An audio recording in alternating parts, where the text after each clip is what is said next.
રાજકોટના જસદણમાં આમ આદમી પાર્ટીની સભા બ્રિજરાજ સોલંકીએ કુંવરજી બાવળિયાને ચેલેન્જ આપી હતી। કુંવરજી બાવળિયા 10 દિવસમાં ખોટા કેસ પરત ખેંચાવે। વિંછિયાના 92 નિર્દોષ યુવાનો પર 307ના ખોટા કેસો છે। તમામ નિર્દોષ યુવાનો પરના કેસો પરત ખેંચાવે તો બ્રિજરાજ સોલંકી ક્યારે વિંછિયામાં ફરી પગ નહીં મૂકે તેવું નિવેદન બ્રિજરાજ દ્વારા આપવામાં આવ્યું।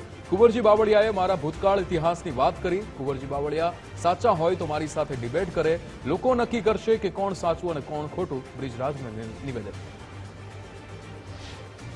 92 જણા ઉપર જે ખોટા કેસો થયા છે તે પાછા ખેંચાવી લેવામાં આવે અને જો તમે એવું કહેતા હોય, તમને એવું લાગતું હોય કે બ્રિજરાજ સોલંકી જસદણ અને વિંછિયાની અંદર રાજકારણ કરવા માટે આવે છે, ચૂંટણી લડવા માટે આવે છે, તો આપના માધ્યમથી હું કુંવરજીભાઈ બાવળિયા સાહેબને ચેલેન્જ આપું છું કે આવતા 10 દિવસની અંદર જો બાવળિયા સાહેબ આ 92 જણાના કેસો પાછા ખેંચાવી લેશે તો બ્રિજરાજ સોલંકી જીવનમાં ક્યારેય જસદણ અને વિંછિયાની ધરતી ઉપર પગ નહીં મૂકે। એ આપના માધ્યમથી અમને કહેવા માંગુ છું।